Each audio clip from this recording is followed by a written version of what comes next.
Colonel Jack O'Neill had survived wars, ambushes, and impossible missions, but nothing prepared him for the moment his cruiser began to die.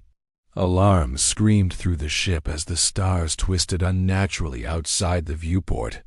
Power failed in cascading waves, and gravity flickered just long enough to send Jack crashing into a bulkhead. He fought his way toward the escape pod, smoke burning his lungs. The ship had taken a direct hit from an unknown force, no warning, no chance to respond. Jack sealed himself into the pod seconds before the hull ruptured. The world became fire and noise. Through the viewport, he saw his ship break apart, scattering like embers across space. Then gravity took hold. A massive green and gold planet filled the pod's view, wrapped in clouds that glowed with bioluminescence. The pod screamed as it entered the atmosphere. Jack braced himself, muttering a prayer he hadn't used in years. "This better not be how it ends," he growled. The planet rushed up to meet him, brilliant and alive, and everything went black. Jack awoke to sharp, blinding pain. The escape pod lay half buried in alien soil, its hull cracked and steaming. Strange violet leaves brushed against the viewport. He forced the hatch open and collapsed onto the ground, gasping. The air was breathable cool, rich, and filled with unfamiliar scents. A miracle or a trap? He dragged himself away from the wreckage, his legs screaming in protest. The jungle around him was vast and alive. Towering trees arched overhead, their bark etched with glowing veins. Floating motes of light drifted through the air like fireflies. Jack activated his distress beacon. "Nothing. Dead. Great," he muttered. Stranded, injured, and definitely not on the tourist map. As darkness crept into his vision, he felt it eyes on him. Not hostile, observing, waiting. The last thing Jack saw before collapsing was a silhouette moving gracefully through the glowing foliage, tall and elegant, crowned with faintly luminous markings. He drifted in and out of consciousness, aware of movement around him. Soft voices spoke in tones he didn't understand, musical and layered. When he finally woke fully, he was no longer in the jungle.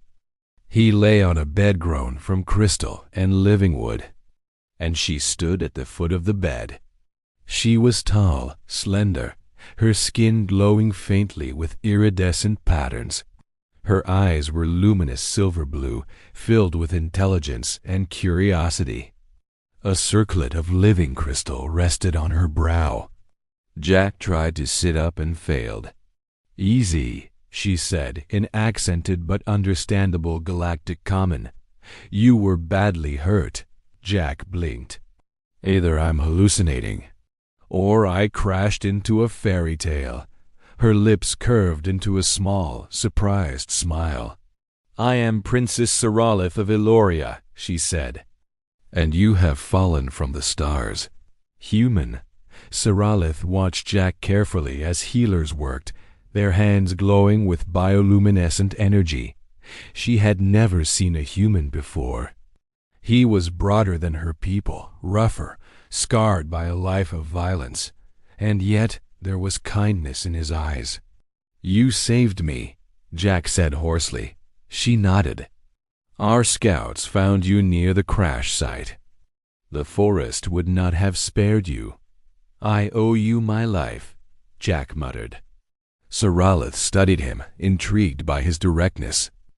Most beings groveled in her presence. Eloria was hidden from the galaxy, protected by ancient living technology.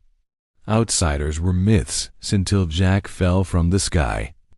"You are not our enemy," she said softly.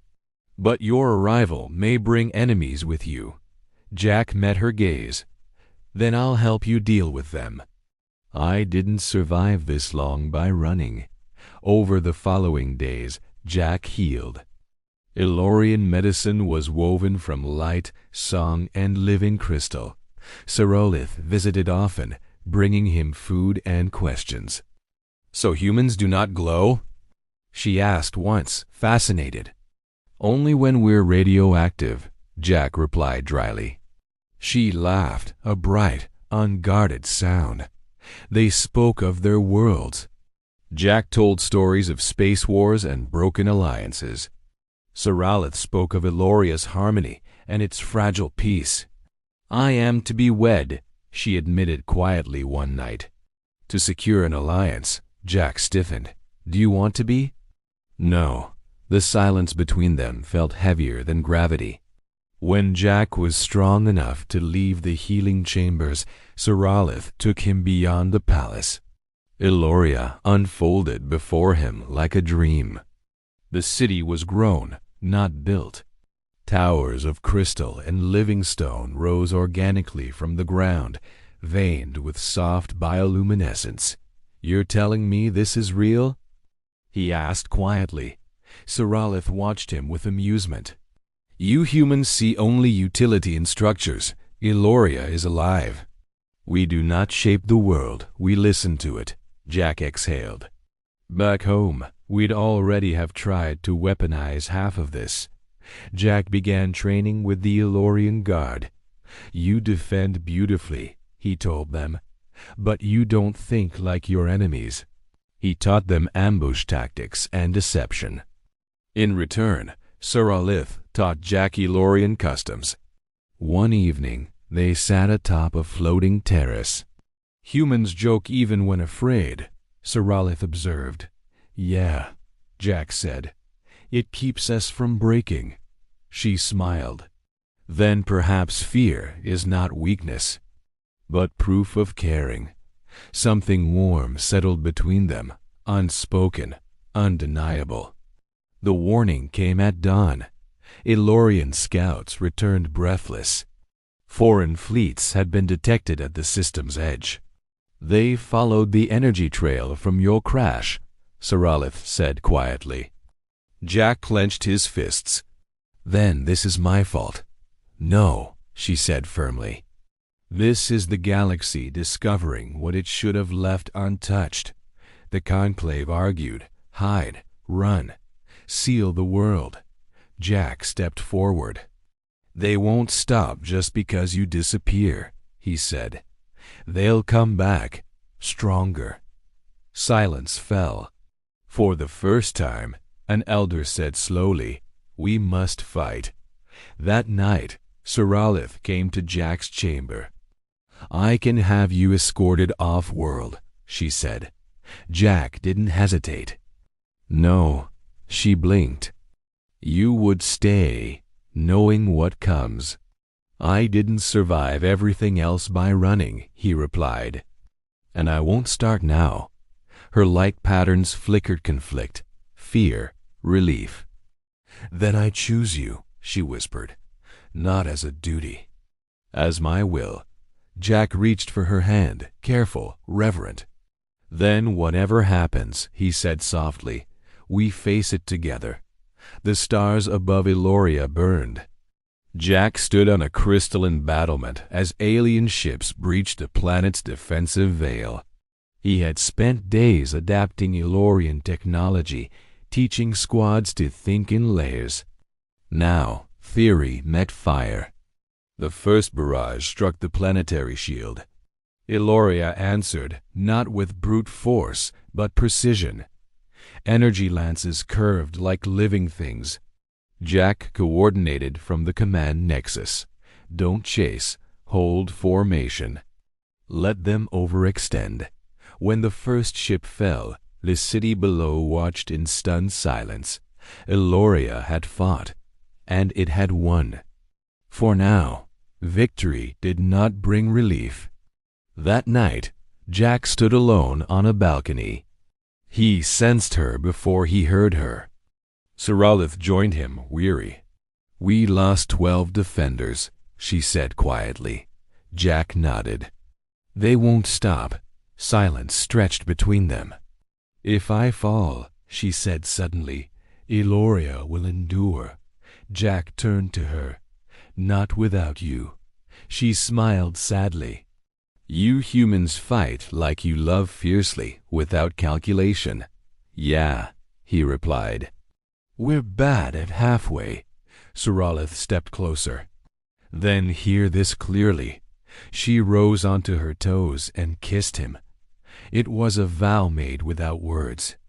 Fear seeped into the conclave like poison. During an emergency assembly, voices rose, blaming Jack for the invasion. Then a blade flashed. A noble lunged. Jack reacted instantly, shoving Soralith aside and taking the strike across his shoulder. Guards moved, chaos erupting. The court was no longer united. Afterward, Soralith knelt beside Jack, hands trembling with fury. "They tried to kill you." Jack winced. "Yeah, politics hurt worse than plasma." Her eyes burned.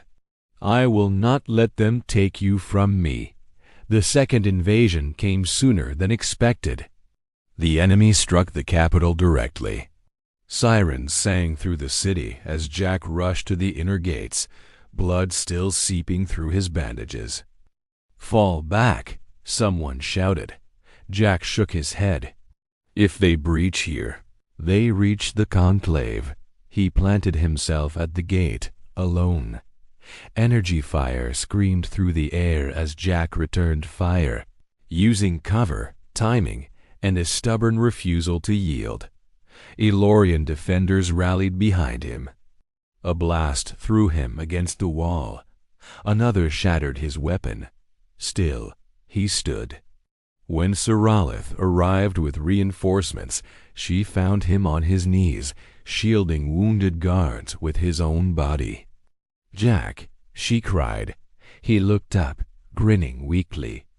"Told you I'd stay." Jack survived. Barely.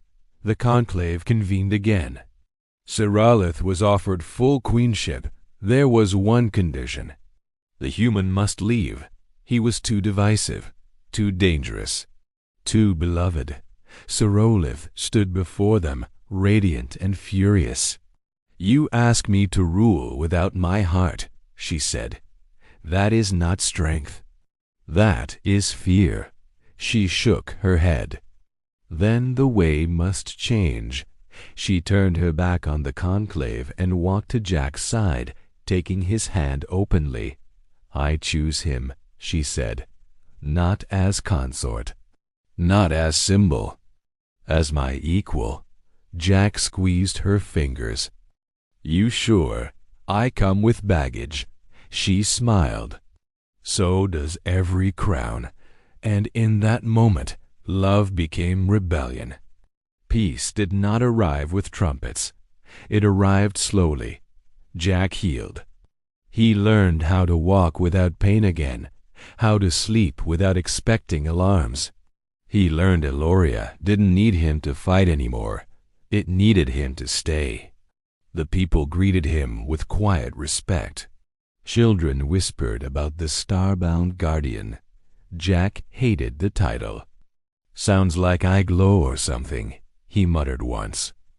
Soralith only smiled. "You do. Just not where you can see it." Peace was not the absence of danger. It was the presence of belonging.